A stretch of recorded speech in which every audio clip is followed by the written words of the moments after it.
Da multidão dos que creram, era só o coração e a alma, uma somente, uma semente, somente uma esperança brotando dentro da gente. Nosso era o pão cada dia, nosso era o vinho, santa folia. O que se parte, reparte a própria vida. Galho ligado à barreira, vida em comum verdadeira.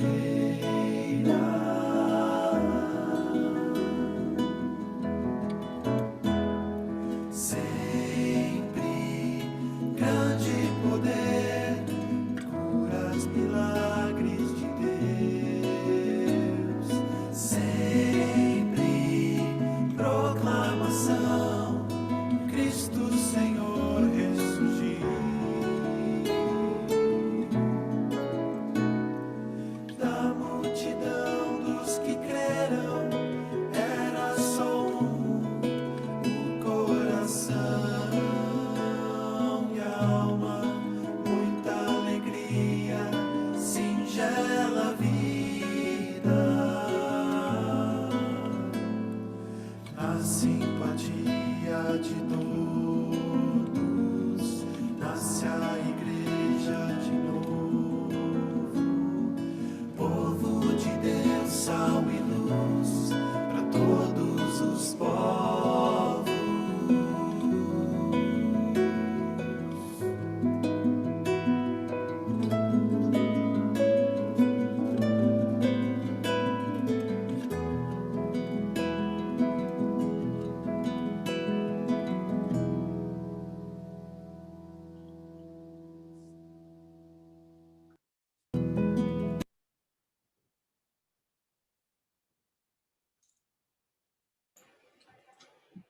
Amém. Vamos orar e a gente já começa então o nosso encontro. Robert, ora para a gente começar.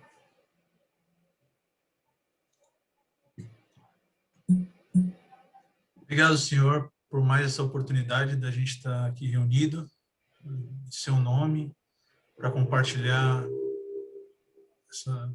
todas as maravilhas que o Senhor faz nas nossas vidas, para compartilhar as nossas vidas, para compartilhar nossas histórias, e para aprender sempre um pouco mais, para que a gente possa ter as palavras certas para poder levar o Evangelho muito além daqui, de onde o Senhor assim fortalece a gente todas as semanas. Muito obrigado pelo Fernando, pela Jane, pela Tereza, pelo Humberto, pela Ellen, pelo Alisson, pelo Samuel, pela Jenny, por a gente estar aqui hoje, nessa noite, para aprender um pouco mais a esse respeito. Em nome do Senhor. Amém. Tudo bem, gente. Vamos continuar. Boa noite, Betão. Tudo bem? Tudo em paz. Boa noite, gente. Tudo bem? Boa noite. Humberto. Tudo bem, Humberto? Tudo bem, graças a Deus. Tudo em paz. E vocês? Bem, graças a Deus. Que bom. Daqui a pouco a Tereza está por aqui também. Eu não estava muito bem da taxa de diabetes, está muito alta. Mas daqui a pouco ela aparece aqui para dar um oi para vocês. Vamos começar então. A tarefa para essa semana era ler Atos capítulo 2, a partir do versículo 1 ao 13. Depois vocês poderiam, quisessem terminar ali o capítulo 1 na leitura. Vocês, quem leu, viu que ali a gente tinha, eles tinham que ter um novo apóstolo que substituísse Judas Iscariotes, né? E ali conta as características que tinha para que alguém fosse um apóstolo, o método que eles escolheram para escolher esse apóstolo, mas o nosso foco, então, está no capítulo 2, tá bom? E a gente vai, o capítulo 2 é o capítulo que a gente vai fazer ele inteiro, pedaço por pedaço, porque é grande, né? Em trechos, mas ele é importante que a gente faça a leitura completa desse capítulo, assim como o capítulo 1, outros capítulos a gente vai ler só trechos, tá bom? Mas alguns capítulos, eles têm uma narrativa que é importante para a história, né, para o grande história de Atos, a gente se aprofundar mais. É o que a gente vai tentar fazer. E se você leu o capítulo 2, de 1 a 13, eu gostaria de você compartilhar um pouquinho da sua percepção, ou, de novo, né, do que você... isso eu não entendi, ou isso eu não concordo, ou isso chamou minha atenção, isso falou ao meu coração, tá bom? Então, vamos lá, vamos compartilhar um pouquinho, depois a gente junta e tenta ter uma visão um pouquinho mais profunda também desse trecho de Atos 2. Alisson, você conseguiu ler? Tem alguma observação que gostaria de fazer? Então, eu consegui, eu li. Eu confesso que eu fiquei bem assim, cara, qual reflexão, né? Eu demorei para encontrar assim, uma visão que chamasse atenção. Mas agora, o que me veio à mente foi a questão da preocupação no entendimento de pessoas aos 4 cantos do mundo das palavras de Deus. Dentre tantos dons que Deus poderia dar aos seus apóstolos, o primeiro dom que lhe foi dado foi o dom da compreensão, o dom da palavra. E a gente eu até pensei assim, poxa, e por muitos anos a igreja fazia questão de ler a Bíblia só em latim, né? Eu fiquei pensando comigo, que equívoco, né? Quando Deus tinha essa intenção. E eu falei, pô, e hoje a gente vive tempos onde a má compreensão, né? O distúrbio da palavra, não de Deus, obviamente, né? Mas o distúrbio também de Deus, né? Se a gente for olhar o quanto a Bíblia tem sido distorcida nos últimos anos para que as pessoas não entendam a palavra de Deus e sua percepção, né? E aí, assim, o que me faz refletir é que hoje a gente vive essa necessidade novamente, né? De que as pessoas entendam da palavra por inteiro. A gente vivendo em períodos muito distantes, né, daquela época, eu sinto essa dificuldade, né, dessa compreensão desse contexto, que o grupo aqui me ajuda bastante. É isso. Eu não fui a fundo, tá? Não cheguei a uma conclusão, foi realmente um ponto de partida. Excelente percepção, excelente análise. Obrigado, Alisson. E o que você conseguiu ler? E se conseguiu, alguma coisa te despertou a atenção? Consegui, Sam. Mas assim, também não foi nada muito a fundo, não. É mais uma coisa que veio na minha cabeça, porque quando eles falam que veio o Espírito Santo e começou a falar com eles, teve gente que falou, eles estão bêbados, né?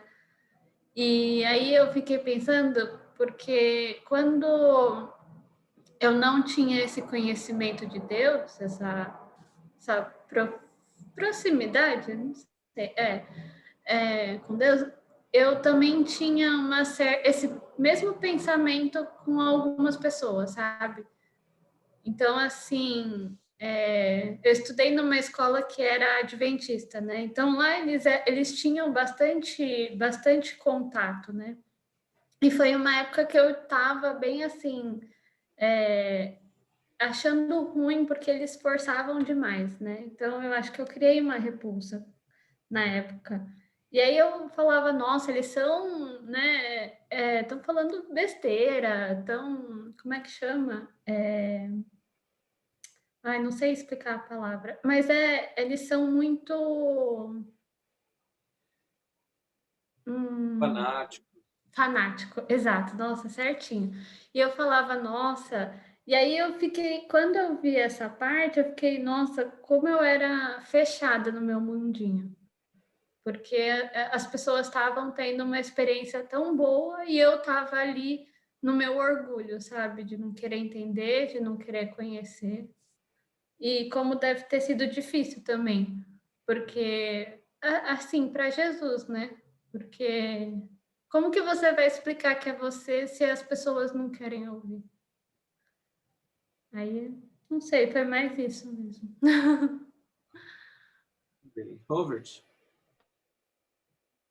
Bom, Sam, quando essa passagem de Pentecostes ela é bastante falada, né? Eu não entendo exatamente o contexto, mas há tempos atrás, quando eu até namorei uma menina que era evangélica, a gente ia numa igreja pentecostal e eu via algumas coisas que me chamavam bastante atenção, mas eu sempre me dizia agnóstico naquela época, né? Eu sempre olhava assim com um certo distanciamento. Eu tive, por exemplo, na divisa da Venezuela com a Colômbia, numa festa de santo, e vi o pessoal tendo reações assim que para mim foram também parecidas, e vi isso em reportagens assim, vendo um pouco sobre o candomblé, algumas pessoas tendo algumas reações e fazendo coisas que eu também não entendi, e, enfim, espero que depois talvez você tenha a possibilidade de passar por isso também. A Então, pergunta a gente vai analisar depois do capítulo. Uma pergunta que é analisando o texto: será que o texto fala desse tipo de experiência? não, é exatamente sobre isso que eu queria dizer, né? Porque então assim, quando as pessoas falam de falar em línguas, eu não entendo como sendo essa experiência que eu estou lendo aqui, porque a leitura que eu estou vendo ela é uma coisa muito mais evidente e muito mais prática. Ele está ali descrevendo o que acontece, ele não está ali colocando isso de outra forma. Ele está falando sobre som, sobre vento forte, ele está falando sobre línguas de fogo, ele está falando sobre uma evidência muito mais muito mais complexa, e ainda assim, as pessoas estando lá, né, e aí uma coisa que me veio foi que quando o Espírito Santo precisa, né, a gente já ouviu isso várias vezes, ou já ouvi várias vezes, né, que ele capacita como é que é? Ele não pega os capacitados, ele capacita o que eles precisam. Agora me falhou Escolhe os capacitados, ele capacita os escolhidos. Exatamente, capacita os escolhidos. Então aqui é o Espírito Santo capacitando essas pessoas, e isso é incrível. E ainda assim, atônitos e perplexos, todos perguntaram, no final, que ela falou, alguns todavia eles zombavam. Então, assim, apesar de qualquer evidência, né, às vezes a gente quer, de repente, convencer o outro, mas o outro não vai, a gente não precisa disso, né? A gente não precisa, pô, mas você não está vendo, assim, você não está vendo essa evidência de Deus, e ainda assim, algumas pessoas não vão ver, mesmo estando diante delas. Então, não compete a mim querer fazer isso acontecer, né? É apenas fazer parte de repente desse movimento para tentar alcançar mais pessoas, e isso não vai fazer com que outras pessoas realmente sejam alcançadas, né? É uma outra característica. Então assim, eu vi isso para o meu contexto, né? Que se isso é aquilo que contam como essa língua dos anjos, ou se isso é uma outra experiência. Sendo outra experiência, mesmo assim, algumas pessoas ainda vão zombar e vão sempre rir da sua percepção, né? Uma coisa, existem maneiras diferentes de estudar temas bíblicos. Uma é por temas e outra é o que a gente chama de estudo expositivo. No estudo expositivo, eu estou perguntando o que esse texto está falando.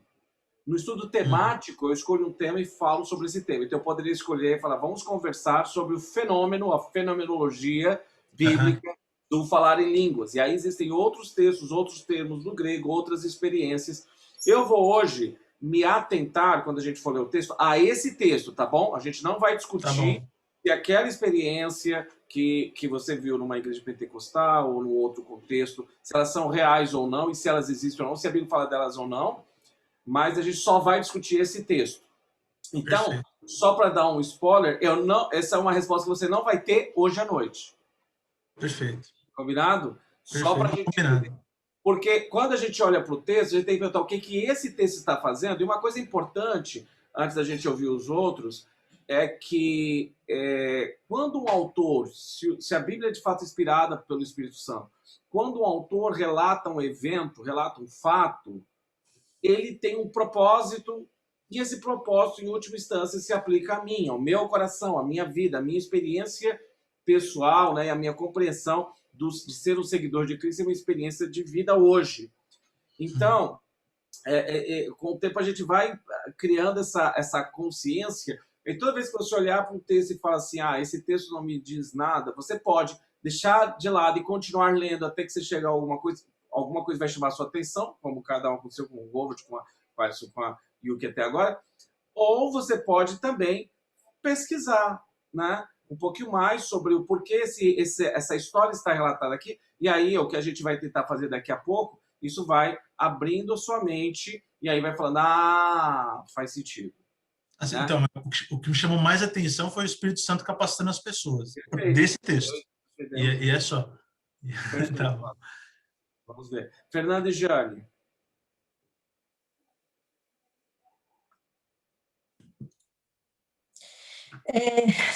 Igual o Santo está falando, né? O tema Espírito Santo é um tema muito grande, muito abrangente, e é difícil a gente esgotar realmente. A gente tem que estudar bastante. E nesse texto aqui, o que eu quis me deter é o seguinte: em Atos 1:8, Jesus deu uma ordem e concedeu uma promessa, mas também ele deu uma ordem, né? E ele disse o seguinte, que sereis minhas testemunhas, tanto em Jerusalém, Judéia, Samaria e nos confins da terra. E essa promessa, em Atos 2, né, quando aconteceu o dia do Pentecostes, que na verdade o Pentecostes é uma festa chamada Festa das Colheitas, ou a Festa das Semanas, né, e ela acontece 50 dias após a Páscoa. E aí o povo, por ser uma festa, se juntou diversos judeus de diversos lugares para participar dessa festa, né? E quando aconteceu o Pentecostes, a descida do Espírito Santo, eu creio que, primeiro, Jesus estava indo embora e ele disse que ele ia embora, mas que ele enviaria, era necessário ele ir para que ele enviasse o Consolador. E que o Espírito da Verdade, ele revelaria toda a verdade. E quem é a verdade? É Jesus. Então, o Espírito da Verdade, que é o próprio Jesus, o próprio Deus, que é a Trindade, ele vai revelar a verdade, que é Jesus, através da palavra, porque é o Espírito Santo que nos ilumina para entender a palavra, né? E a palavra, que é a palavra de Deus, a Bíblia, ela é cristocêntrica, ela traz tudo ao redor de Jesus, ela faz tudo para que a gente chegue na obra de Jesus, né? Então, com a ordem que Jesus havia dado aos discípulos, então houve realmente a pregação da palavra em Jerusalém, que foi onde os 3.000 aceitaram a Cristo. Depois, foi confirmada porque a palavra foi levada a Samaria, depois em toda a Judéia, e aí até os confins da terra com Paulo. E por isso aconteceu, nós pudemos ter alcance dessa palavra também. E que isso tem a ver conosco? É o Espírito Santo que realmente ilumina as nossas mentes para entendermos a palavra. Muitos estudiosos leem a Bíblia, mas não têm o discernimento do que aquilo que Deus quer falar, porque eles não têm o Espírito Santo. Então, primeiro, o Espírito Santo nos ilumina e por isso os apóstolos aqui entenderam a palavra, né, depois que Jesus soprou o Espírito Santo sobre eles, isso está em João, né, e eles entenderam a palavra. E nós, muitas vezes, nós precisamos deste poder também que é dado, né, porque Jesus disse, vocês terão poder quando vier sobre vós o Espírito Santo. E por que era necessário esse poder para eles naquela época? Porque viriam muitas perseguições, eles não suportariam as perseguições se não fosse a força do Espírito Santo, e conosco é a mesma coisa. A gente, como cristão, a gente também sofre perseguições, e o Espírito Santo é que nos fortalece e nos ajuda até mesmo a sofrer por Cristo. E muitas vezes eu fico me perguntando, será que se hoje tivesse uma perseguição como naquela época, a gente negaria Cristo ou suportaria? É algo para a gente pensar, né? E outra coisa também, é o Espírito Santo que, quando a gente fala a palavra, que a gente prega a palavra, porque isso é uma ordem dada por Jesus a todos os cristãos, todos aqueles que o receberam como Senhor Salvador, devem pregar a palavra. Mas a gente deve entender que nós pregamos, essa é uma ordem que a gente tem que cumprir, mas quem faz com que a pessoa seja convencida do pecado, da justiça e do juízo, também é o Espírito Santo. Então, também é uma obra do Espírito Santo. Então, todas essas coisas, né, nós precisamos realmente do Espírito Santo. E quando nós cremos em Jesus, o Espírito Santo vem, Jesus vem habitar em nós através do Espírito Santo. Então, o Espírito Santo, ele para nós é Jesus em espírito. Então, tudo para nós é necessário que estejamos ligados com o Espírito Santo. Fernando? O que me chama a atenção realmente nesse texto é assim, não entendam mal, mas é a praticidade do Espírito Santo em relação ao que aconteceu naquela época. Então, nós tínhamos judeus de todas as partes, com diversas línguas, dialetos e etc. E o Espírito Santo capacita os apóstolos não só para entender e divulgar a palavra, mas ele capacita os apóstolos para que a palavra deles, falada por seja qual deles fosse, seria entendida por cada um na sua língua, né? O que é absolutamente maravilhoso. E eu falo praticidade porque o objetivo era o começo da divulgação da palavra em todos os cantos do mundo, né? E aí o Espírito Santo vem, enche o coração dos apóstolos, né? Dando entendimento, a coragem e a capacidade de falar e levar a palavra, e que essa palavra fosse entendida, e essa palavra seria entendida por todos, mesmo aqueles que não falavam a língua dos apóstolos. Então, quando eu falo que o Espírito Santo é prático, eu digo que ele fez com que a palavra de Deus chegasse da boca de tão poucos para o coração de tantos, da boca de uma língua para o coração de várias línguas, né? Então, o que a gente ouve, o que eu leio nessa passagem, além da força, além do testemunho, além do poder que isso representa, também a praticidade em fazer com que a palavra chegasse a tantas pessoas num único evento, em várias línguas, sendo falado por pessoas que falam uma única língua. Então, isso me chama muito a atenção. Lógico que o poder é enorme, lógico que é de uma grandiosidade imensa, que só o fato dos apóstolos saírem da onde estavam para o meio de uma multidão, pregando a palavra de Cristo, ensinando sobre Cristo, testemunhando sobre Cristo, já é uma enormidade, já é uma coisa absurda. Mas fazer com que essa palavra fosse entendida na minha posição, no meu entendimento, é talvez uma das maiores coisas. Uma das maiores coisas. Me atendo somente a esse texto, né? Somente a esse texto. Perfeito. Obrigado. Uau, muita coisa profunda, bacana. Beto e Tereza. Olá, boa noite. Boa noite. Boa noite.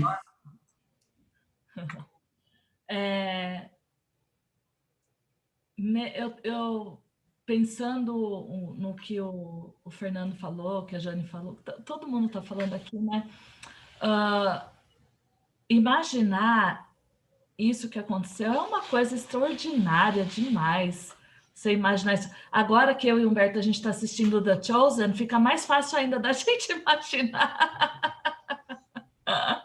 E eu li depois, na sequência, quando Pedro se levanta, a gente vê Pedro falando. Mas brincadeiras à parte. A gente imaginando essa cena acontecendo, uma coisa tão extraordinária, que teve o propósito, né? Como o Fernando falou, teve o propósito. O propósito era apontar o reino de Deus para as pessoas que não conheciam, apontar Jesus, né? Que fala aqui. E como é que todos estamos, as pessoas ouvindo, né? Entendendo, eles começaram a se perguntar como que estamos ouvindo essa gente falar em nossa própria língua a respeito das grandes coisas que Deus tem feito, né? Então, os milagres, esse texto, o extraordinário é para apontar para o reino, mas o ordinário também. Aí eu pensei no ordinário, que a gente, acho que foi você, Sam, orando outro dia aqui em casa, você falou, né, tudo que a gente fizer, seja comendo, seja bebendo, que seja para a glória de Deus, né? Então, o extraordinário e o ordinário das nossas vidas é para isso, para a gente apontar Deus, apontar o reino, apontar o amor de Deus, a salvação em Jesus. O finalzinho fala: atônitos e perplexos, todos perguntavam uns aos outros: o que significa isso? Como disse a Yuki, alguns, todavia, zombavam deles, dizendo: eles beberam vinho demais, né? Então foi uma coisa tão difícil de entender na hora, né? Porque você imaginar eu falando português aqui, e se vocês não falassem cada um de uma nação, todos vocês iam entender eu falando em português na sua língua. É um milagre, é uma coisa estupenda, né?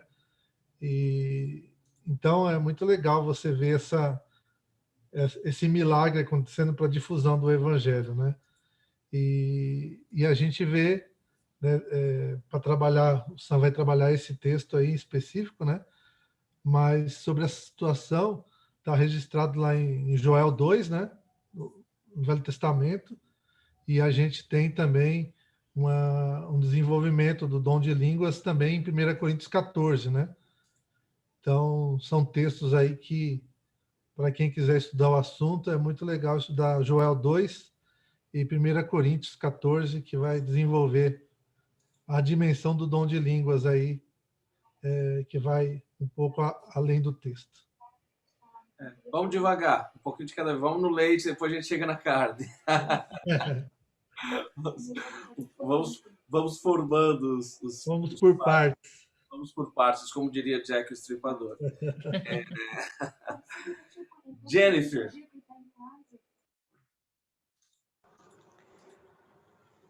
Bom, para mim esse texto assim ele foi muito bom de ler, né? Bem agora que eu falei para você, né, que eu estava aprendendo, estou estudando japonês, né? Mas por que isso, né?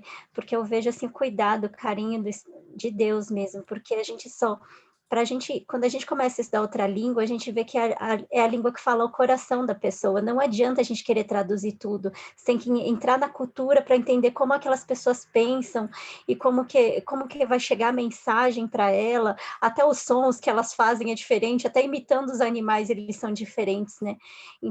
Então, assim, o cuidado de Deus, quando ele fala na língua materna, ele fala na língua do coração das pessoas, né? Então, eu achei, assim, maravilhoso. E isso, para mim, ressoa bastante naquele texto também de Paulo, que fala que fiz-me fraco para com os fracos, fortes para com os fortes, Deus, né? Para ganhar todo mundo, né? Então, você entra... na língua da pessoa, não na sua, né? E isso é o que Deus faz para espalhar o evangelho, né? E eu acho isso muito, muito bonito mesmo. E aí a reflexão que eu fiz foi muito assim, né? Para o texto não ficar muito longe, eu gosto de fazer a reflexão das passagens da minha vida, né? Quando eu precisei pedir, Deus, se você não me ajudar a falar com essa pessoa, não vou conseguir, né? Não vou conseguir transmitir mensagem, vou transmitir palavras, mas não vou transmitir mensagem ao coração dela, né? Vai ser vazio, vai ser uma palavra que vai voltar vazia. Então, assim, eu fiquei relembrando, assim, da minha vida mesmo, quando que eu precisei que Deus me ajudasse, não literalmente falar em outra língua, né, mas falar a língua que o coração daquela pessoa entendesse. Se ela fosse mais simples, usar palavras mais simples, se ela fosse mais estudada, usar palavras mais rebuscadas para tentar chegar no coração, né? Eu acho que é o que o Espírito Santo faz, né? Assim, foi a minha visão, tá? Assim, o meu entendimento desse texto. Acho que foi isso. Perfeito, legal. Um acróstico que eu gosto muito quando você vai estudar a Bíblia, um texto bíblico, é o acróstico OIA, né? OIA, são 3 letras, O-I-A, OIA, tá? Então você OIA o texto, e aí o que você vai fazer? 3 passos. O primeiro é observar. Né? Então, quando você está observando o texto, você está tendo aquela visão panorâmica, como se estivesse tendo uma visão ali, andando ali de helicóptero, ali por cima, né? E vendo como o texto se conecta com o todo, né? Com a narrativa bíblica e com o contexto em que ele está, o contexto histórico, o contexto geográfico. A Jane deu alguns dicas aí, né, sobre o que era a festa do Pentecostes. Isso é importante para a gente, muito importante, inclusive. O segundo é interpretar o que isso significava para aquelas pessoas, né? Para quem estava ali naquele evento, para aquelas pessoas que estavam ali, para as pessoas que liam o texto. Lembra que quem escreveu o texto foi Lucas, escrevendo para Teófilo, né? Como uma continuação da narrativa do Evangelho sobre o que Cristo fez e depois o que Cristo continuou a fazer através da igreja, né? Então, o que isso significava? Por que é importante Lucas trazer esse evento, né, nas narrativas junto com as histórias, por exemplo, da vida de Jesus? E o terceiro é aplicar. O que significa para mim, para minha vida pessoal, né? E como é que o que isso tem a ver para mim? Então é muito importante a gente trabalhar esses 3 passos quando você for ler um texto. Observa o texto, como isso está ligado ao seu contexto histórico, seu contexto geográfico, a cultural, né? Às vezes poder ir até, enfim, a grande história da Bíblia. Lembra que é uma grande história, né? Uma grande narrativa que você está acompanhando ali. E aí o segundo é interpretar, olhar mais de perto o texto, o que significa para aquelas pessoas, da língua daquelas pessoas. Se você tiver a oportunidade, os termos, né, no grego ali que são usados, porque são importantes, a gente não vai se aprofundar nisso hoje. E a aplicação, o que significa para mim hoje, 2021, né? Durante essa pandemia, no meu negócio, no meu casamento, nos meus relacionamentos, na minha relação como discípulo de Cristo. Isso vai aproximando a gente do que o Alisson estava falando, daquele mundo de 2000 anos atrás. E parte do nosso trabalho é dar essas ferramentas para todo cristão. Né? Dar essa ferramenta para todos os cristãos. Por quê? Porque quando você tem acesso a essas ferramentas, você não vai sendo, como o Alisson falou muito bem, Alisson, eu agradeço você por sua palavra, porque tem muita gente de 30 anos de igreja e muito pastor por aí que não sacou disso que você está falando. Aliás, esse pensamento que você está falando foi o que levou Martinho Lutero a dar início à Reforma Protestante. Porque um dos pilares da Reforma Protestante era que todas as pessoas tivessem acesso à Bíblia na sua própria língua e de forma simples e objetiva, que ela não fosse algo simplesmente reservado para uma elite, né, para um clero, né, mas todos tivessem acesso às Escrituras e pudessem compreender as Escrituras de forma correta, porque nós não podemos fazer livre interpretação do texto. Tá? Nós não podemos fazer livre interpretação do texto, isso torna a leitura subjetiva. Nós precisamos usar as técnicas corretas de interpretação do texto para que a gente possa entender de fato o que a Bíblia de fato está dizendo para nós. Né? Então, isso é o coração do movimento protestante, de outros movimentos que existiam antes, inclusive, da Reforma Protestante. Houve vários movimentos dentro da própria Igreja Católica e fora da Igreja Católica haviam grupos de cristãos também que estavam ali sendo perseguidos e mortos, inclusive, porque entre outras coisas, uma dessas coisas era que eles acreditavam que todas as pessoas deveriam ter acesso à Bíblia e todas as pessoas deveriam também ser capacitadas para compreender, interpretar e aplicar a Bíblia na sua própria linguagem, no seu próprio contexto, tá? E isso faz parte também de um princípio cristão que começa para nós, que é evidenciado para nós pelo próprio Pentecostes, e eu já vou explicar qual é o que a gente chama de todo crente é um sacerdote, ou sacerdócio de todo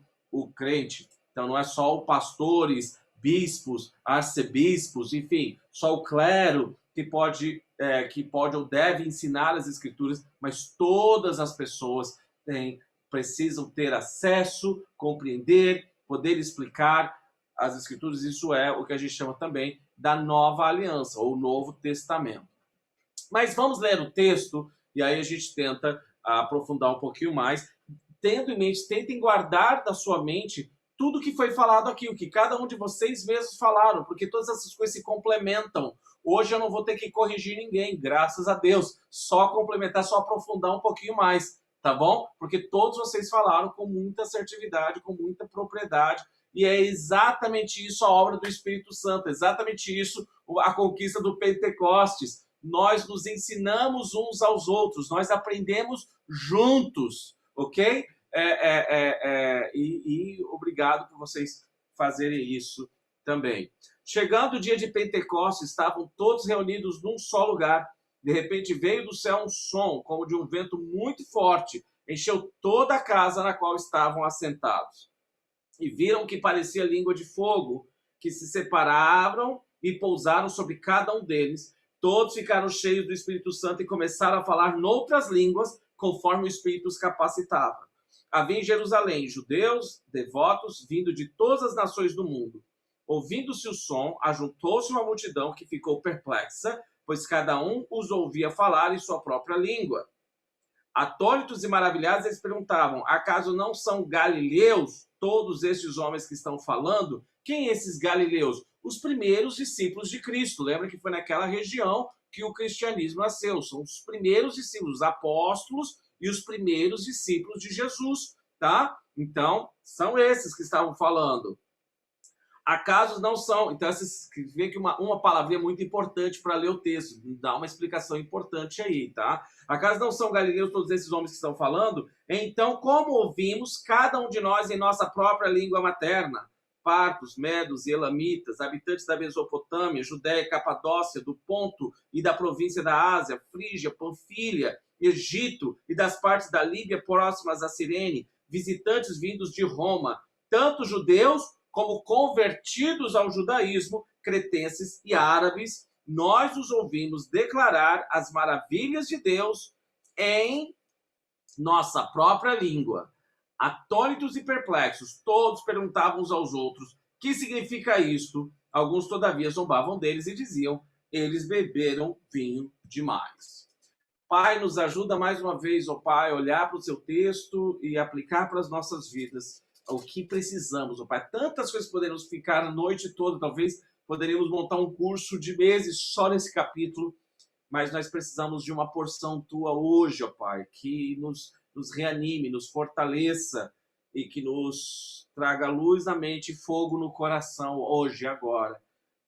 Por isso, nos dê esse discernimento, ó Pai, para a glória do teu nome, em nome de Jesus. Amém.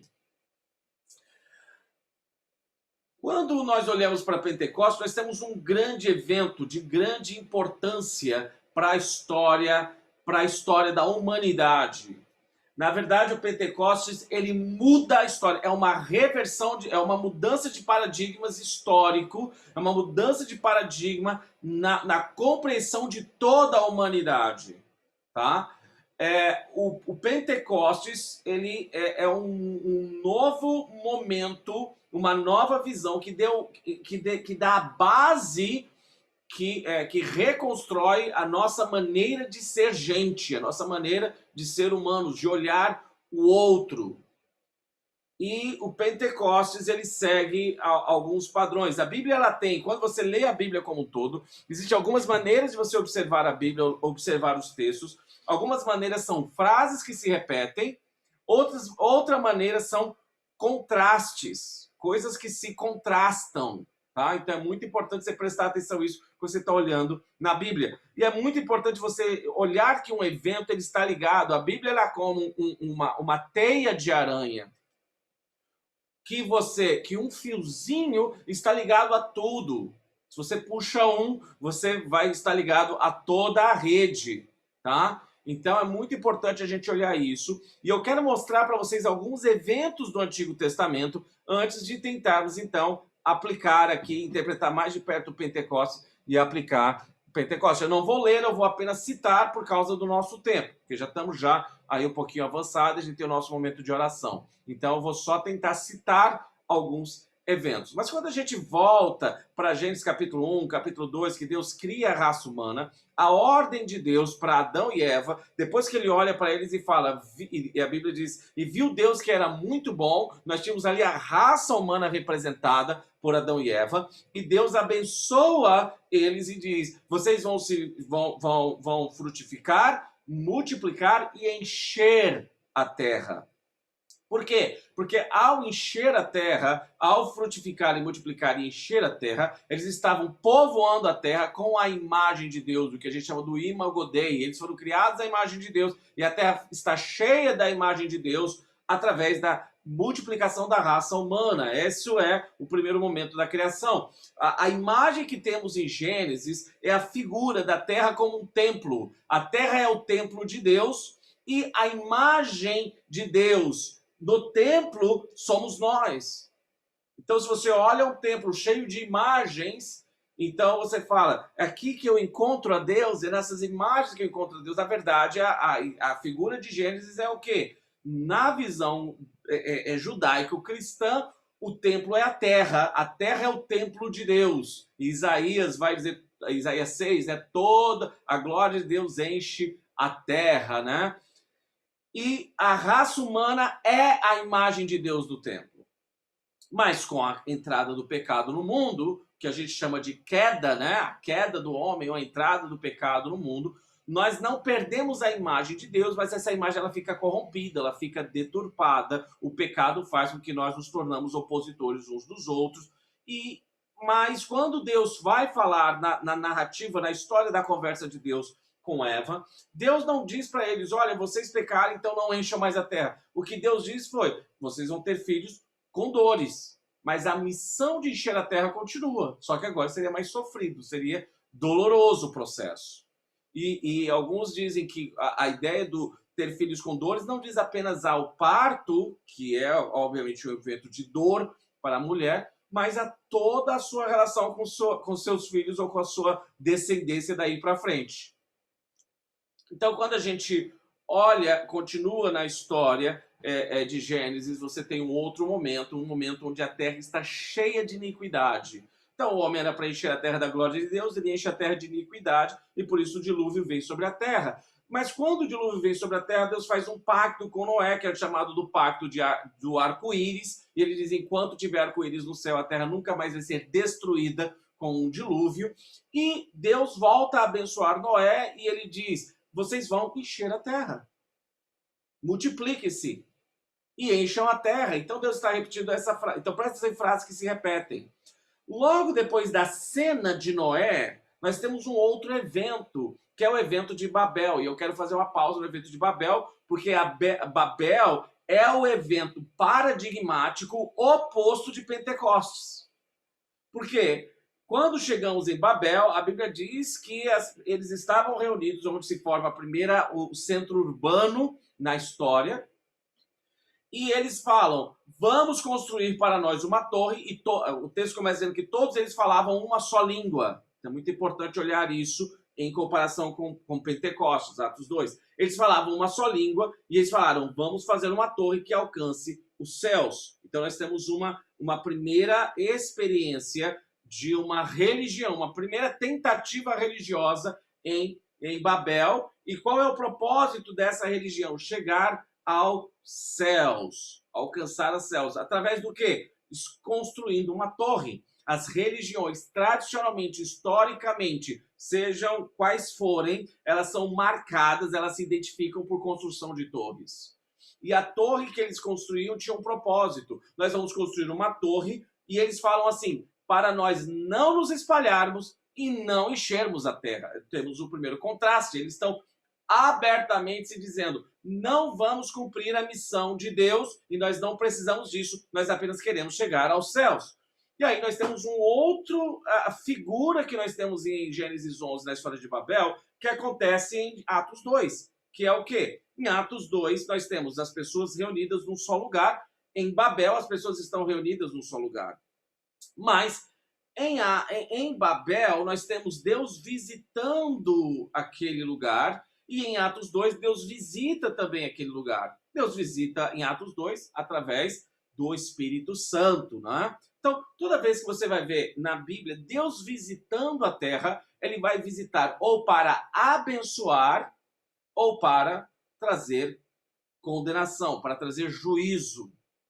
Então, Deus desce sobre a terra em Babel e ele confunde as línguas. E no ato da confusão das línguas, eles não se entendem mais, e a gente tem um contraste com Pentecostes. Porque quando Deus desce em Pentecostes, eles não se entendem, mas com a presença de Deus eles passam a entender um ao outro. Você percebe o contraste aqui desses dois eventos? Em Babel, o que acontece como resultado da confusão da língua? Eles se espalham e vão encher a terra. Contrariados, mas eles vão encher a terra. E em Pentecostes, o que acontece como resultado deles se compreenderem por causa da visita de Deus? Eles se alegram e eles se espalham com alegria para encher a terra da mensagem da glória de Deus. Então, Pentecostes é uma revolução ou uma renovação paradigmática em relação a Babel. Por quê? Porque Babel ele causou o que nos povos? Divisão. Então, nós nos tornamos inimigos, nós não nos compreendemos, nós nos espalhamos, mas agora nós nos vemos como estrangeiros. E Babel e Pentecostes, ele traz estrangeiros que se encontram e agora se veem como parte de um só povo, irmãos, amigos, uma família. Então, uma mudança na nossa percepção de humanidade, nossa percepção de experiência humana, em relação a Pentecostes e Babel. Mas existe um outro evento que é muito importante também quando comparamos com Pentecostes, e esse evento acontece em Êxodo capítulo 3, quando o povo de Israel era escravo no Egito há anos, e eles vinham orando que Deus trouxesse libertação. E vocês lembram a história daquele menino, Moisés, que foi salvo pela filha do faraó, e ela cuida de Moisés, ela cria Moisés. E Moisés cresce no palácio e ele sabe a sua identidade, a gente já conversou sobre isso. Ele conhece a sua identidade hebraica, porque ele foi criado nos primeiros anos da sua vida pela sua própria mãe, que contou as histórias de Israel para ele. E ele se vê, então, nessa missão de tentar salvar Israel. E ele vê um soldado, egípcio, o feitor, torturando um hebreu. E ele se revolta, mata aquele cara, Faraó ouve a história, e a história é que ele persegue Moisés, Moisés foge e vai se esconder no deserto por 40 anos. Determinado dia, Moisés deixou aquela história para trás, ele volta e fala, eu fracassei com a minha missão, é melhor eu ficar aqui cuidando de ovelhas mesmo, porque ele estava com todas aquelas crises existenciais que todos nós passamos a ter quando a gente acha que a gente fracassou. Mas um dia ele está ali trabalhando, cuidando das suas ovelhas no deserto, e ele vê uma sarça. E essa sarça, ela está pegando fogo. E o problema é que ela está pegando fogo, mas ela nunca se consumia, ela se mantinha pegando fogo. Todos os dias ele passava, ele via aquilo, e isso deixou ele curioso. Ele foi se aproximar para observar aquele evento, para observar aquele fenômeno. E quando ele observa aquele fenômeno, ele se aproxima da sarça, ele ouve uma voz. Moisés, tira a sandália dos teus pés, porque o lugar que você está é terra santa. E aí eles têm esse encontro com Deus, que o comissiona para ir ao Egito libertar o povo de Israel. E por que esse evento é importante? Porque no deserto, Moisés ele vê um fogo em cima de uma árvore, de uma sarça, e Deus se revela com Moisés, e a partir daí Moisés falava para Israel, e Moisés falava para Faraó em nome de Deus. Moisés era o único que podia falar representando Deus. E Arão estava com Moisés ali ajudando ele, mas só Moisés podia falar representando Deus. Se qualquer outra pessoa se tentasse falar em nome de Deus, aquela pessoa podia ser apedrejada. Mas em Atos 2 acontece uma outra coisa.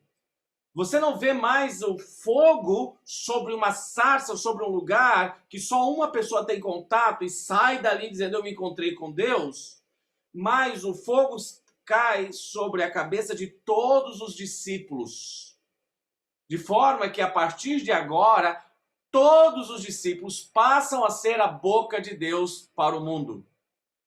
O que isso significa que não é apenas eu, Samuel, que eu tenho o oráculo de Deus e eu venho trazer para vocês o oráculo de Deus, e se alguém falar em nome de Deus, não os escute, porque eu sou o profeta de Deus da sua vida.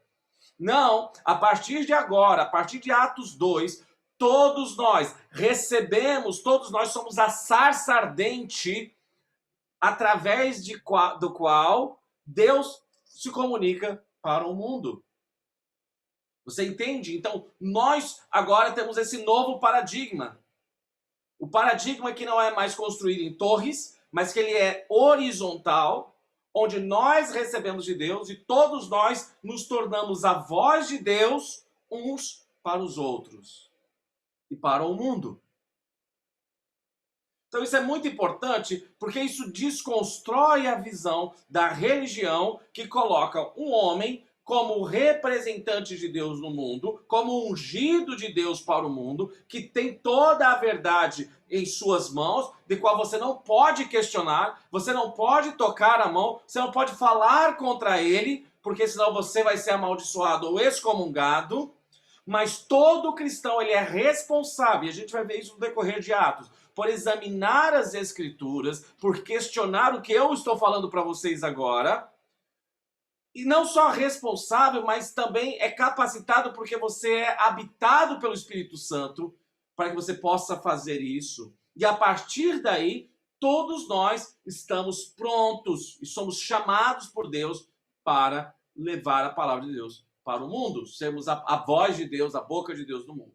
E por que isso é importante também? Porque isso é a promessa que os profetas, Jeremias, Ezequiel, Joel, que Humberto citou, trouxeram que Deus faria conosco uma nova aliança.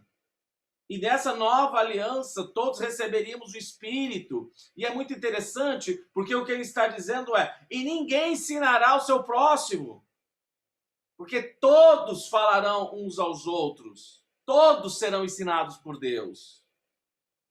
Então, é muito importante você ter essa consciência de que nós todos nos tornamos representantes de Deus, a boca de Deus, por causa de Pentecostes.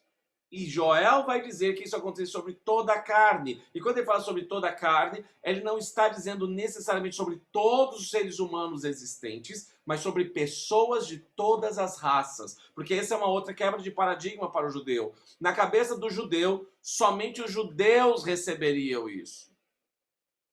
Somente os judeus teriam acesso a um conhecimento especial da parte de Deus que os outros povos não teriam. Mas quando nós olhamos para as Escrituras, é outra coisa que ele está falando. Agora, Atos 2, de fato, quando nós vemos, todos que estão ali são judeus. Ou judeus por origem, ou judeus por conversão. Mas nós estamos dentro de uma cultura, e esses eventos vão se desenvolver depois, durante Atos, a gente vai ver. Mas será que os não-judeus vão ter acesso a isso? É isso que Atos vai mostrar. Essa é parte da narrativa de Atos. Porque quando você olha para Atos 2, só temos judeus ali de verdade. Ou judeus nascidos judeus, ou judeus que se converteram ao judaísmo. Porém, a maioria dos judeus não falavam uma língua comum. Eles não falavam o hebraico, por exemplo, não é? Como hoje nós temos brasileiros que são judeus, porque são filhos de judeus, netos de judeus, e praticam a cultura judaica. Alguns falam o hebraico, outros não. Na verdade, é mais recente que o hebraico, é uma coisa mais recente, essa reconquista do hebraico como uma língua nacional da identidade judaica. Isso tinha se perdido por um período da história, né? Mas hoje é mais comum. Mas também nós temos muitas pessoas que estão descobrindo sua descendência, de ser um descendente de comunidade de judeus e que estão se convertendo ao judaísmo. Mas eles não falam hebraico. Mas eles não conhecem a língua. Então, né, eles conhecem... meu tetravô, meu trisavô era judeu... e eu quero ser judeu também, porque eu sei que eu tenho uma linhagem lá e eu quero e tal. Então, você tinha pessoas ali do mundo inteiro, essas pessoas tinham uma identidade judaica, ou algumas se converteram ao judaísmo, e eles foram para Jerusalém para celebrar o Pentecostes. Como a Jane falou, ele acontecia ali 50 dias depois da Páscoa, ou 7 semanas, e a 7ª semana era a Semana das Semanas, né? E quando você chegava naquela semana, eles celebravam a colheita. Era a celebração da festa das colheitas, ou a festa das semanas, que é a 7ª semana, ou a Semana das Semanas. Porque você sabe que no 7º dia eles descansavam, né? E você tinha várias simbologias ali ligadas ao número 7. Depois da Páscoa, 7 semanas era a semana de celebrar a festa das colheitas, ou o Pentecostes, que era o nome dado pelos judeus de fala grega. Que Pentecostes, penta, a gente já sabe, o Brasil é pentacampeão mundial, vem de 5, vem de 50, na verdade, ali, né, os 50 dias. Então, eles se reuniram ali para essa celebração. E nós sabemos que isso acontece não só 50 dias após a Páscoa, mas necessariamente 50 dias após a ressurreição de Cristo. E a ressurreição de Cristo é o sinal da chegada do reino de Deus. Muito importante a gente lembrar disso. E Jesus Cristo, Atos capítulo 1, até o versículo ali 8 e 9 que a gente leu, né, na última semana, tinha dito para os discípulos: olha, não importa quando é que eu vou restaurar o reino. Vocês precisam ficar aqui e esperar, porque vocês vão receber o Espírito Santo que tinha sido prometido por Jeremias, por Ezequiel e por Joel. Isso é um tema para a gente falar com mais calma em um outro momento. E quando vocês receberem o Espírito Santo, vocês serão minhas testemunhas em Jerusalém, Judeia, Samaria e até os confins da terra, né? Então eles estavam ali juntos, orando, colocando a sua vida em ordem, consertando as coisas, confessando pecados. Lembra que esse pessoal estava cheio de marcas, eles tinham abandonado Jesus, tinham deixado um outro na mão, né? Tinha acontecido uma série de coisas. E eles ficam ali. E aí a gente vê que naquele dia, então, eles se reúnem no dia do Pentecostes e eles estão reunidos num só lugar. E a Bíblia diz, então, que de repente veio dos céus um som como de um vento muito forte, encheu toda a casa na qual eles estavam assentados e viram que parecia língua de fogo. Lembra que é uma repetição do que aconteceu com Moisés diante da sarça, ok? E agora está acontecendo de novo nos olhos dele. E agora diante de todo o povo, não apenas diante de um homem, mas diante de todo o povo, simbolizando a própria presença de Deus, o selo de Deus, a aprovação de Deus e o comissionamento de Deus. E então eles ficaram cheios do Espírito Santo. Eles ficaram cheios do Espírito Santo. Existem momentos na sua caminhada cristã que você sabe que durante toda a nossa vida nós temos o Espírito Santo. Uma vez somos selados com o Espírito Santo, ele não mais nos abandona. Mas existem momentos que somos cheios do Espírito Santo. há uma alegria profunda, há uma compreensão profunda, há um grande desejo de falar das coisas de Deus, há uma liberdade de falar com Deus, e a gente orar e conseguir falar e derramar nossos corações e adorar a Deus. Há um prazer de ler as Escrituras e as verdades bíblicas vão transbordando na nossa mente. Há uma generosidade, há um desejo de servir, há um desejo de consertar as coisas com as pessoas, de perdoar pessoas que nos machucaram e de pedir perdão para aquelas pessoas a quem a gente machucou. Há um desejo de servir pessoas que a gente não conhece e há um desejo de falar das maravilhas de Deus para aquelas pessoas. E há uma fluidez, a gente flui, né, na graça de Deus de tal forma que as pessoas são abençoadas por aquilo que Deus faz através de nós. Então, nós estamos sempre selados, ou seja, a presença do Espírito Santo está sempre em nós, mas existem momentos que nós somos cheios do Espírito Santo. E foi o que aconteceu naquele dia, eles estavam cheios do Espírito Santo. E quem que estava cheio do Espírito Santo? Todos. Todos os que estavam ali. E o que mostra que o Espírito Santo, ele não é um privilégio de alguns. Ele não é um privilégio dos mais favorecidos, ou os que têm maior grau acadêmico, ou os que têm um bacharel, mestrado, doutorado em teologia, não é? Ou de pessoas de uma posição social mais alta, mas ele está presente em todos. E, historicamente, quando você olha a história da igreja, mais pessoas simples, analfabetas ou semi-analfabetas, de comunidades e de situações carentes, têm experimentado a beleza do que é ser cheio do Espírito Santo, do que pessoas acadêmicas e pessoas de privilégio. Lembra do Sermão do Monte? Bem-aventurados pobres, porque deles é o reino dos céus. Essa coisa de que eu preciso e eu desejo e não há outra coisa que eu possa me apegar a não ser a Jesus Cristo, torna não apenas Jesus, mas o próprio Espírito acessível a pessoas que têm esse coração.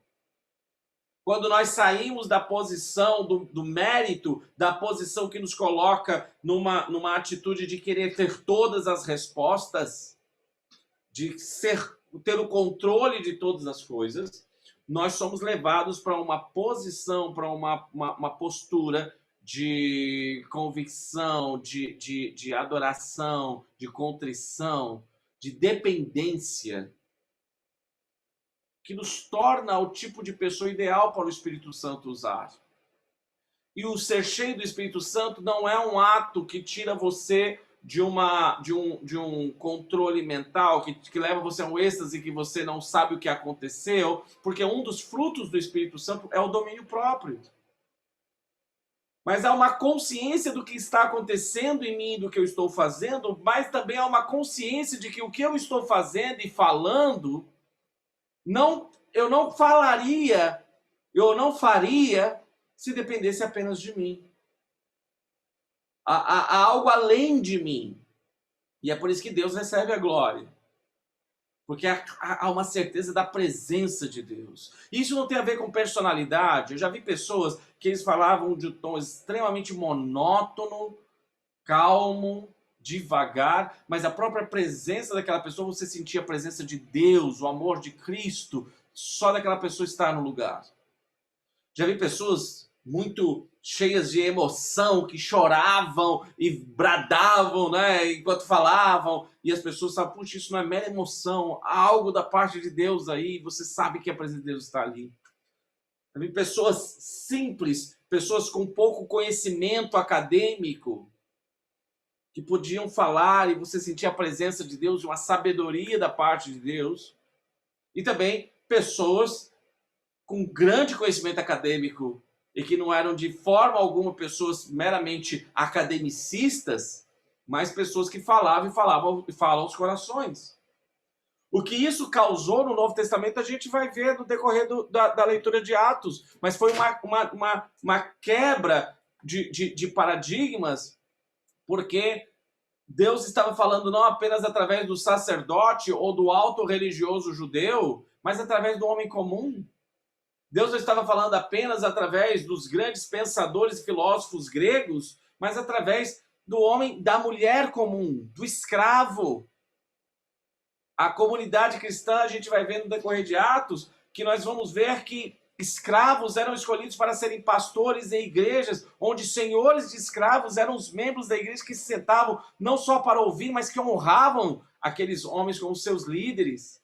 Porque foi uma reviravolta na estrutura social daquela comunidade, daquela sociedade.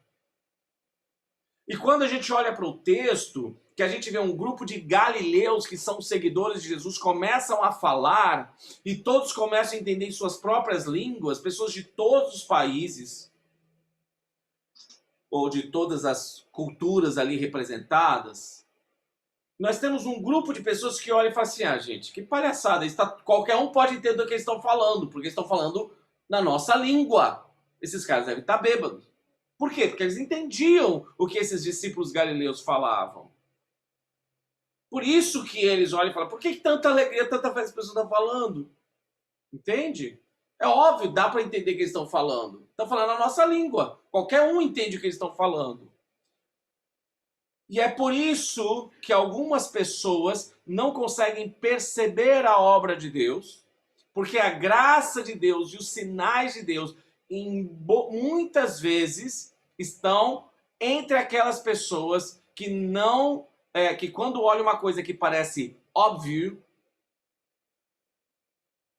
elas percebem que aquilo é um milagre. Deixa eu tentar explicar. Uma vez na igreja que eu pastoreava no interior, nem queria contar a história dela e contar um testemunho, a história dela, e ela disse que ficou tão feliz porque ela viu ali um cliente da loja que ela trabalhava e esqueceu uma bolsa com um monte de dinheiro, e ela devolveu o dinheiro àquela pessoa, e aí ela pôde falar de Cristo para aquela pessoa, e aquilo para ela foi uma alegria. Ela contou chorando essa história, e alguém olhou e falou assim, o que tem de mais nessa história? Isso é óbvio, qualquer pessoa tem que fazer isso. Isso é uma questão de honestidade, só isso, tem nada demais. Para aquela pessoa que era extremamente pobre, extremamente desfavorecida e que era vista na sociedade como alguém que poderia tomar vantagem daquela situação, ter a oportunidade de falar com alguém que tinha muito dinheiro pela sua honestidade, foi um presente de Deus para que aquela pessoa visse Cristo nela. Para uma outra pessoa que não precisava daquele dinheiro e que apenas podia se orgulhar da sua própria honestidade, aquilo não era nada demais.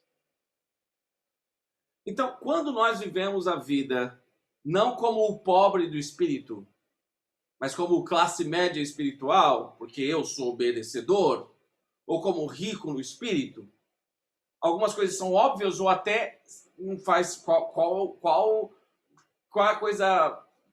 E daí?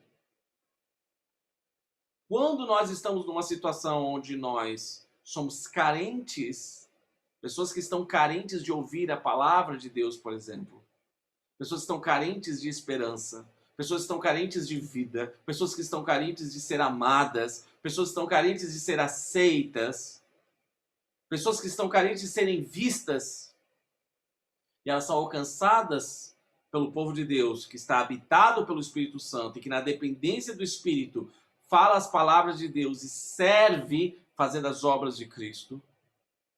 Esses são os lugares e momentos onde Deus prefere fazer milagres. Porque o milagre não é um mérito meu e seu.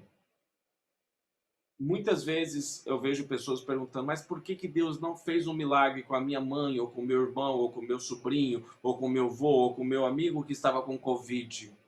Porque se Deus decidisse curar todas as pessoas de Covid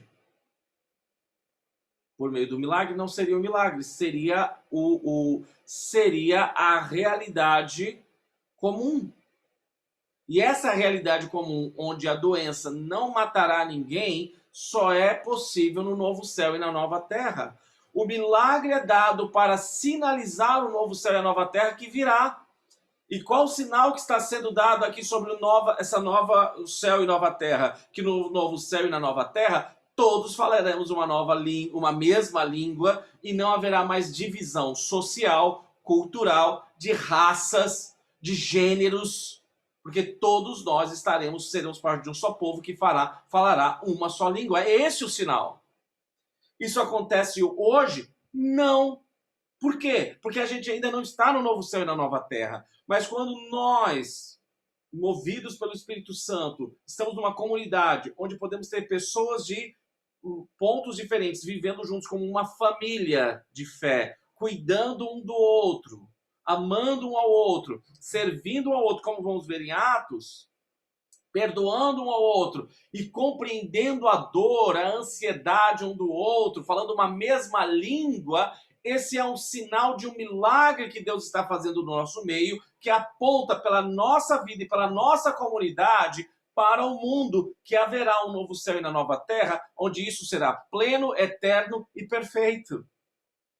O fato que estamos aqui juntos nesse encontro entre Interlagos, Ipiranga, Riviera, Garça, Guarulhos, né? Numa tela, e podemos ter o mesmo espírito e o mesmo sentimento, como se estivéssemos sentados numa mesma mesa, numa mesma sala, tendo o nosso coração aquecidos, mostra que a presença do Espírito Santo não está limitada geograficamente, não está limitada culturalmente, não está limitada socialmente, não está limitada a isso, mas ele tem prazer em se manifestar numa comunidade que está ligada pelo amor, em primeiro lugar, ao Cristo ressurreto e submissão a ele e a sua missão, em segundo lugar, o amor que temos uns pelos outros, porque fazemos parte de um mesmo povo, de uma mesma família.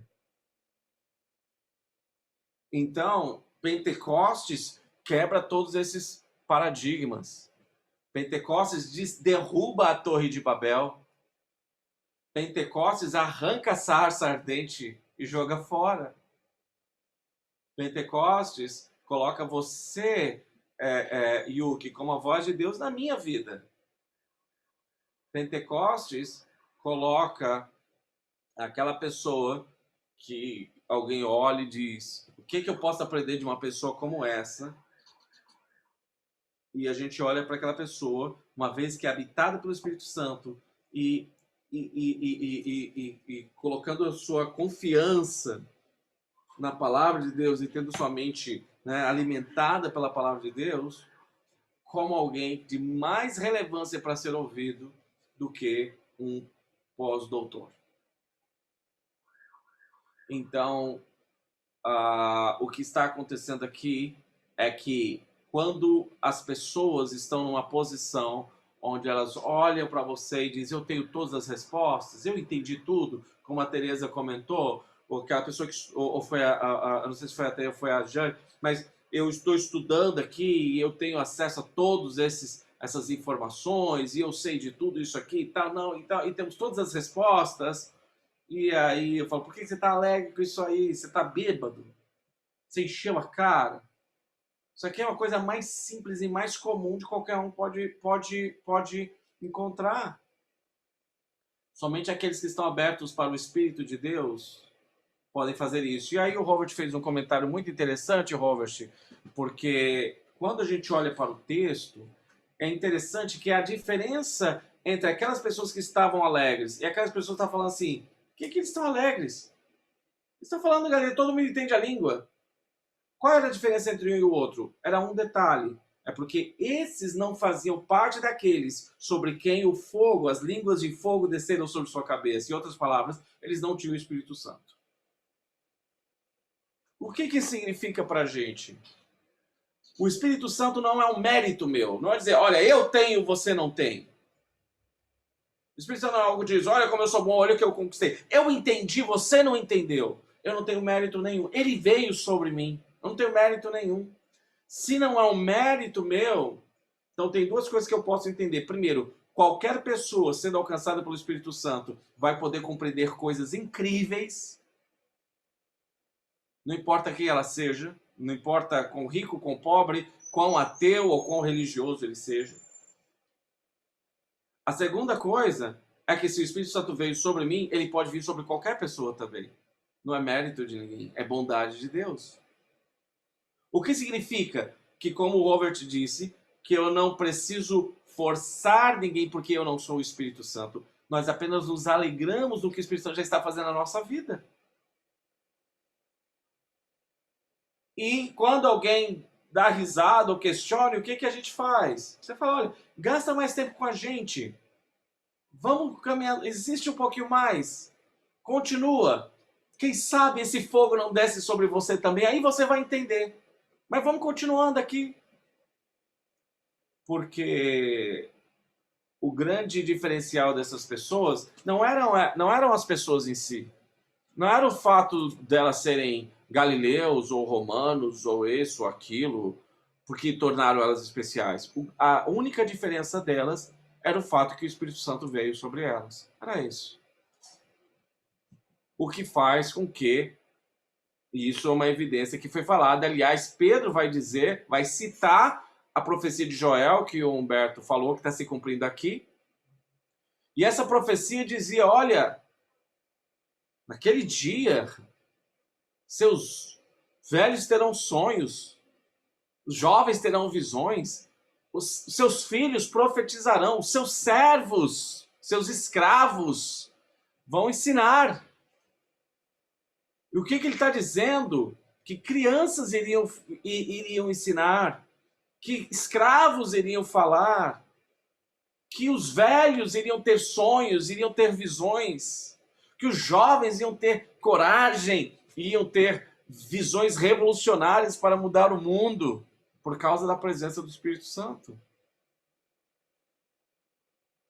Então, quando o Espírito Santo vem, ele não vem para manter um estado que foi estabelecido lá atrás. Ele vem para mudar o estado das coisas. Ele vem para mudar as coisas. E por que isso é importante para mim e para você hoje? Porque o que nós precisamos não é de um mundo confortável e seguro como ele estava talvez para você ou para mim há 2 anos atrás. O que nós precisamos é de estarmos cheios do Espírito Santo para que nós possamos ter visões, sonhos e profecias para o mundo que nós estamos vivendo hoje. Nós não queremos que o mundo, nós não somos chamados para um mundo seguro. Nós somos chamados para criar um novo mundo. No meio do caos, nós criamos uma nova realidade. Porque nós temos o Espírito Santo de Deus. Aquele Espírito Santo que criou o universo com o Pai e o Filho, é o Espírito Santo que está em nós, criando a nova humanidade, criando uma nova realidade. E isso onde? No seu trabalho, nos seus relacionamentos, nos seus projetos, no lugar de vida onde Deus te colocou. Porque isso não está reduzido ao templo, isso não está reduzido ao domingo, isso não está reduzido à experiência quando você está no domingo de joelhos, orando ou de mãos erguidas cantando, mas isso vai além, isso vai para o seu trabalho, isso vai para a sua casa, isso vai para todos os lugares que você está. E se você hoje está numa situação onde você diz assim, cara, eu não sei mais o que fazer porque estou desesperado, porque tudo que eu fiz não deu certo, talvez você seja o tipo de pessoa que Deus prefira usar para fazer um milagre. O problema é que quando a gente chega nesses pontos, a gente fica tentando novas estratégias para tentar trazer as coisas para o nosso controle de novo. E talvez o que a gente precisaria era dobrar os nossos joelhos e orar e dizer, Senhor, me ajuda a ser cheio do Espírito Santo, para que eu tenha a tua visão, para que eu possa trazer as tuas palavras e fazer as tuas obras no mundo em que o Senhor me colocou e nas circunstâncias que o Senhor permitiu que eu esteja hoje. Talvez, para alguns vão olhar para você e vão dizer apenas que isso é normal, isso é mero empreendedorismo, ou isso é mero técnica de motivacionais, mas para aqueles que caminham com Deus, ou para aqueles que estão sedentos, para aqueles que estão com fome, para aqueles que não têm acesso, eles vão olhar e vão perceber que a sua vida é o canal de Deus para o milagre que ele tem para o mundo hoje. Então, Pentecostes está dizendo, Deus está presente em nós, e não importa a situação que você esteja hoje, não importa quem você seja, não importa o seu status ou lugar que você está, o Espírito Santo se derramou sobre todos, e qualquer pessoa que está habitado pelo Espírito Santo, porque confiou em Jesus como Senhor e Salvador da sua vida, é potencialmente um instrumento na mão de Deus, para trazer o milagre de Deus, de forma que a sua vida seja um sinal do novo céu e da nova terra, que Deus está para revelar ao mundo, e através disso, trazer então a beleza de Cristo para as pessoas que estão ao seu redor, para que eles também sejam incendiados com a graça e a misericórdia de Deus hoje, no ambiente que você está. Essas pessoas viveram um ambiente totalmente, como o Fernando falou na semana passada, hostil, de grande vulnerabilidade e de grande insegurança, não só física, de integridade física, mas também econômica e de saúde. Mas eles viraram aquela sociedade de cabeça para baixo. Os historiadores dizem que quando Jesus subiu aos céus, havia no mundo em torno de 25 mil, em torno de 25 mil seguidores de Jesus, naquele primeiro momento, né? E é interessante porque eu tenho isso anotado aqui. No ano 312, quando Constantino declara o cristianismo a religião oficial de Roma, 312 anos depois, mas 300 anos, quase 300 anos depois, haviam já, veja bem, quando Constantino se converte ao cristianismo, não é ele quem torna o cristianismo a religião mais importante daquela época. Porque quando Constantino se torna um cristão, havia no mundo já 20 milhões de seguidores em 300 anos. Dos 25 mil para 20 milhões, cerca de 800 pessoas, 800 vezes mais, desculpa, aconteceu não por causa do poder do império, mas por causa do poder do Espírito Santo neles.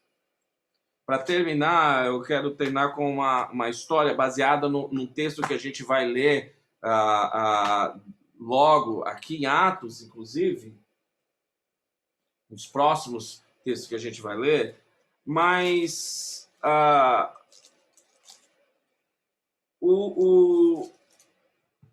eu não lembro agora qual o nome do Papa, mas foi a história com Tomás de Aquino que acontece. E Tomás de Aquino, ele é convidado pelo Papa para ir para Roma. E então o Papa mostra toda a riqueza de Roma e todos os grandes prédios e todas as estruturas que tinha. E ele olha para Tomás e diz: Tomás, se Pedro vivesse hoje, ele não precisava mais dizer para o mendigo, não tenho prata nem ouro. E Tomás de Aquino olha para ele e diz: é verdade, mas ele também não poderia dizer, em nome de Jesus, levanta-te e anda. Porque muitas vezes nós temos mais poder político, poder social, poder econômico, mas nos falta o poder do Espírito Santo. Mas o que o mundo precisa e o que gera vida é a presença do Espírito Santo em nós. É isso que gera vida e é isso que traz a realidade dos céus para um mundo inóspito, vulnerável e um mundo tão desafiador como que a gente vive. Então, qual é a aplicação prática para encerrarmos? Precisamos orar a Deus: Senhor, enche-me do teu Espírito e me dá a tua visão para o momento que eu estou vivendo. Para que eu possa ser o teu sinal para as pessoas que estão comigo, da tua presença, da tua graça, do teu poder e do teu Filho Jesus Cristo. E apontar para as pessoas que existe algo maior e superior que o Senhor já está fazendo em minha vida, na minha história, na minha realidade, hoje. E assim, se é a vontade de Deus, que a gente possa ser também instrumentos dos próprios milagres de Deus para esses dias, para essa sociedade, para esse tempo. Amém? Vamos para os nossos pedidos de oração. Deixa eu só terminar aqui a nossa gravação.